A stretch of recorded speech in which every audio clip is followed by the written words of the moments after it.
ક્યારે ઉકળશે આ ચાય તે? ઓ હેલો. શું હલો? શું કરે છે તું? દેખાતું નથી તમને? ચા બનાવવા આવી છું, જાઓ અહીંયાથી. ઓહ, મને આવડે છે ચા બનાવતા. હા, સમજી? ચા બનાવું છું, ખબર છે મને. મને ખબર છે કે તમને ચા બનાવતા આવડે છે, બીજું કઈ તો આવડતું નથી ને. અચ્છા, તો તને શું આવડે છે એ કહીશ મને? આખો દિવસ બંને માણસને કચ કચ કર્યા સિવાય કઈ આવડતું નથી. એમ? આ બીજાને કહેતા પહેલા છે ને આપણે અરીસો જોઈ લેવો જોઈએ કે આપણા ઘરવાળા શું કરે છે. તો અરીસામાં મારો ઘરવાળો શું કરે છે કેવી રીતે દેખાશે? અરીસામાં તો હું કેવી છું, કેવી દેખાવ છું એ દેખાશે. થોડા તો ગધેડા હોય છે ને, તો એની પૂજા તો ન કરાય. અને એમ પણ આ મોટા ભાઈ જે કર્યું છે ને એ સારું નથી કર્યું. સવાર સવારમાં બિચારા સાગરનો મૂડ ખરાબ કરી નાખ્યો. બિચારો સાગર, તંબુરો બિચારો, ખબર નથી પડતી કે મોટા ભાઈની ગાડી લઈને જ્યાં ત્યાં નીકળી ન જવાય. મોંઘી ગાડી છે, કઈ સેકન્ડ હેન્ડ નથી લીધી કે જે આવે લઈને નીકળી જાય. મોંઘી ગાડી છે તો એને ચલાવવા માટે જ રાખી છે ને, માથે લઈને ફરવા માટે તો નથી રાખી. ચપ્પલ ગમે એટલા મોંઘા હોય ને તો એને પગમાં જ પહેરવા પડે, માથે લઈને ના ફરાય. હા, સાચી વાત છે, પણ જો આપણને ક્યારેક ગુસ્સો આવે તો કોઈના મોઢા પર મારી શકીએ. ચપ્પલ વાત અહીંયા ગાડીની થઈ રહી છે. અને બીજી વાત, હું છે ને અત્યારે ચા બનાવવા આવી છું, મારા સાગર માટે ચા બનાવવા આવી છું. એટલે મારે છે ને ખોટો લવારો નથી કરવો, મને ચા બનાવવા દ્યો. બિલકુલ નહીં. તું અને તારો સાગર તમારે જ્યારે ચા બનાવી હોય ને ત્યારે બનાવી લેજો. પહેલા આ ચા બનશે, આદિત્ય ચા પીશે ને પછી જ. કેમ એવું કે લખીને આપ્યું છે કે આદિભાઈ ચા પીશે પછી જ ચા બનશે બીજી? એમ તો એવું ક્યાં લખ્યું છે કે તું ચા બનાવવા આવે એટલે મારે જગ્યા આપી જ દેવાની? વોટ એવર, મારે છે ને ચા બનાવી છે ને ચા બનાવું. હા, શું ચા બનાવો તમે? આ ગેસ તો બંધ છે. તો મારી મરજી, હું ચાલુ ગેસ પર ચા બનાવું કે બંધ ગેસ ઉપર, તારે શું? મારે શું લેવા દેવા? હાલ્યો બનાવો અહીંયા ચા, હું અહીંયા ચા બનાવીશ. દામિની, હવે વધારે મગજ ખરાબ કર્યું ને તો થપ્પડ મારી દઈશ. એમ? તમે બંગડી નથી પહેરી? ખબર જ છે બંગડી નથી પહેરી. ખબર નહીં, સવાર સવારમાં ચાની માથાકૂટી ચાલુ થશે ને તો રાત સુધી બગ બગ કર્યા કરીશ. શરૂ તમે કર્યું ને, લવારો ચાલુ તમે કર્યો. રસોડામાં કોણ આવ્યું? હું તો ચા બનાવવા આવી હતી. આ રસોડામાં તમારું નામ નથી લખ્યું કે તમે એક જ ચા બનાવી શકો, નાસ્તો બનાવી શકો, જમવાનું બનાવી શકો. આ રસોડું આપણા બંનેનું છે, આપણે બંને આ ઘરના વહુ છીએ. ખબર છે મને, રોજ કહેવાની જરૂર નથી, વહુ છીએ વહુ છીએ. તું છે ને મારું નામ ન લખ્યું તો તારું પણ નથી લખ્યું ને, તો શાંતિ રાખ. બસ તો પછી આપણા બંનેનો પૂરેપૂરો હક છે. અને એમ પણ આ ગેસ ખાલી છે ને તો ત્યાં હું ચા બનાવી નાખું છું. કેવી રીતે ચા બનાવીશ? ઘરમાં દૂધ તો છે ને, દૂધ તો બધું જ મેં લઈ લીધું છે. તો ઠીક છે, ચા હજુ બની નથી ને તો આ ચા હું નાખી દઈશ. દામિની, ચા મૂકી દે. ચા મૂકી દે એમ કીધું ને. એમ પણ આ તમે છે ને ખોટી લેવારી કરી રહ્યા છો, ખોટી મગજમારી કરો છો. જો સાગર ચા નહીં પીવે ને તો આ ચા પણ હું કોઈને નહીં પીવા. દામિની, બિલકુલ નહીં. જો મારે દૂધ લેવા માટે ધક્કો થશે ને, ઠીક છે, આ ચા ઉકાળી અને આદિત્ય અને સાગરભાઈને આપી દે, આપણે પછી કંઈક કરીશું. તો પેલા માની જતા હોય તો હાલો હવે એક કામ કરો, તમે જ બનાવી નાખો અને સાગરને અને આદિત્યભાઈને આપી દેજો. અને રાત્રે મમ્મી આવે ને એટલે બધી જ વાત કરવાની છે. અરે પણ જોઈ લેજો. ચા બનાવ તો તું આવી હતી.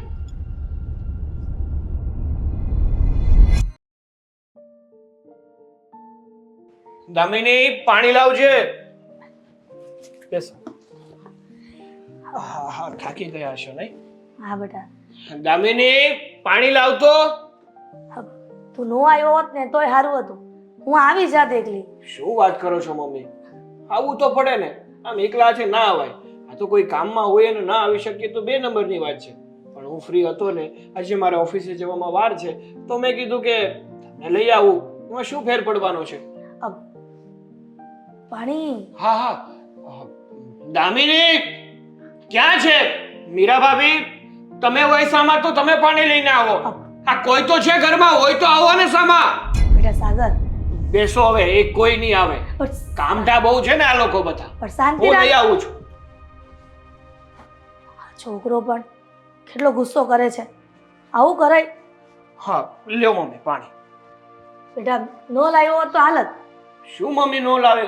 એક તો કેટલો સફર કરીને તમે ઘરે પાછા આવ્યા છો, એમાં પાણી નહીં પીવડાવવાનું અમારે? આ લોકોનું છે ને રોજ રોજનું વધી ગયું છે. જ્યારે જોવો ત્યારે એક તો કામ કરવું નહીં અને ઝઘડા જ કરવા છે. સાગરિયા, આ શું વાત છે? આવી રીતે રાડે રાડ થવાય ઘરમાં? આખું ગામ સાંભળે આવી રીતના કરે તો? અને હા શું? આ તમે ગયા હતા ત્યારે કઈ અલગ હતા ને આવ્યા છો તો કઈ અલગ બનીને આવ્યા છો. આ તમારા મોઢે આ સ્વભાવ શોભતો નથી. હા, જે વ્યક્તિ એક કામ સરખું ના થાય અને કોઈને ખીજાવા લાગે એ વ્યક્તિ આમ અચાનક શાંત કઈ રીતે પડી ગયું? બેટા જવા દે ને વાત બધી. આ શાંત પડી ગઈ ને એ તારે જોવાનું છે. આજ દિન સુધી તમે બધા એમ જ કહેતા હતા ને કે મમ્મી આવો સ્વભાવ ન સારો લાગે, એટલે મેં મારો સ્વભાવ સુધારી નાખ્યો. ના હવે જો યોગ્ય સમયે જો વ્યક્તિની ભૂલ હોય અને કહીએ નહીં ને એને તો માથે ચડીને ચાણા થાપે. એના કરતાં એની ભૂલ એને કહી દઈએ અને સમજાવી દઈએ ને તો ત્યાં જે ભૂલનો અંત આવી જાય. હા પણ હવે તારો મગજ શાંત રાખ ને કે આ ભાઈ ક્યાં છે? ભાઈ ગયા હશે ઓફિસે, બીજે ક્યાં જવાના? અને એમ પણ એને ક્યાં બીજો ધંધો છે? જ્યારે જોવો ત્યારે મારી સાથે ઝઘડ્યા કરવાનું અને પોતાનું કામ કર્યા કરવાનું. બે ભાઈ સરખા જ છો. આ બેયના માથા ભટકાવો ને તો ગોબા ન પડે. પણ બેટા આવું ન કરે. બે ભાઈઓને સંપીને રહેવાનું હોય. આ તમે બે ભાઈ ઝઘડા કરશો તો આ દેરાણી જેઠાણી નહીં કરે. અમારે તો સંપીને જ રહેવું છે, પણ એને સંપીને રહેવું હોય તો ને આ વાક ન હોય ને મારો તો પણ એમાંથી વાક ઊભો કરીને મારી હારે ઝઘડવા આવે છે. અને રહી વાત આ દેરાણી જેઠાણી, એ બંને કઈ ઓછી નથી. જ્યારે જોવો ત્યારે એ પણ ઝઘડો કરતી હોય છે. આ કામમાંથી વાત કરે કે તે એટલું કર્યું ને હું એટલું કરું છું. હા, જીવનમાં સંયુક્ત કુટુંબમાં રહેવું હોય ને તો રોજને માટે જતું કરવું પડે. બધું આપણે જ જતું કરવાનું હે? જો જતું કરવાથી સરખું થતું હોય ને તો વાંધો નહીં, પણ દર વખતે જતું કરીએ ને એમાં એ લોકોને ફાવતું મળી જાય છે. હશે હવે તું તો સમજદાર છો ને તો આપણે સમજી જવાનું. આ બીજાને સમજાવવા કરતા પહેલા શરૂઆત આપણા જીવનથી કરીએ ને તો સારું કહેવાય. હું તો સમજેલો જ છું મમ્મી, મારે કઈ સમજવાની જરૂર પણ નથી. મારે તો છે ને મારા કામથી મતલબ હોય છે. પણ લોકો છે ને આ મોઢામાં આંગળા નાખી નાખીને ઉકાવે તો અમે શું કરવાના? પછી સામેવાળો વ્યક્તિ બોલવાનો જ છે. જો ઘરમાં માથાકૂટ કરીને જાય ને કામ ધંધે, પછી ત્યાં પણ આ ઘરના જ વિચાર આવે તો પછી આ ઘરમાં છે ને શાંતિ જાળવવાની, એટલે ધંધામાં પણ ધ્યાન રહે. હા તો જોયું નહીં? હમણાંનો જ દાખલો કહું છું તમને.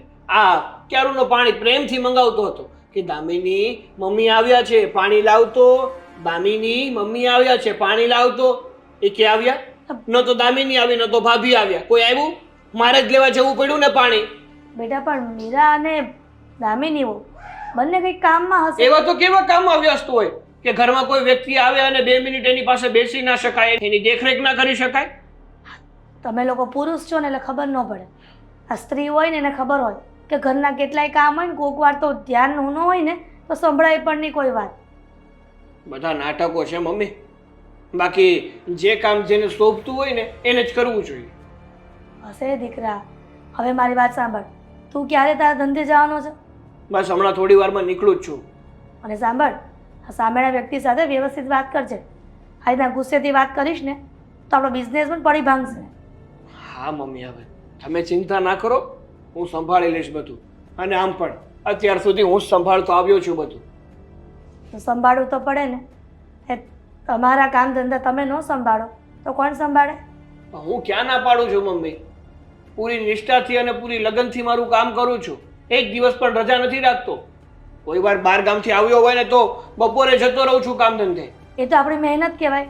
અને જીવનમાં મહેનત કરે એ માણસ કાયમ સફળ થતા હોય છે. ઘરમાં બેસી રહે તો પછી કોઈ સફળ થાય? હા મમ્મી, મને ખબર છે. આ તમારા સલાહ અને સૂચન બધા જ મને ખબર છે કે મારે શું કરવું જોઈએ, કેટલું કરવું જોઈએ, કોની સાથે શું કરવું જોઈએ.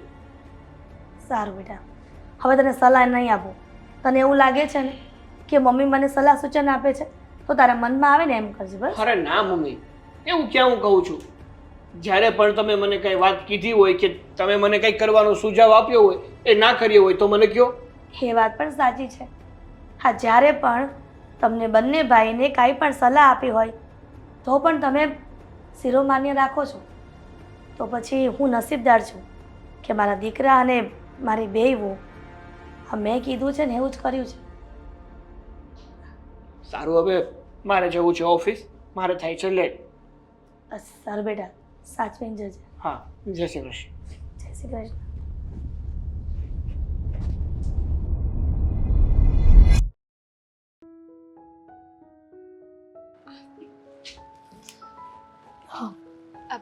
મમ્મીજી બેટા કઈ નહીં, સુવો સુવો.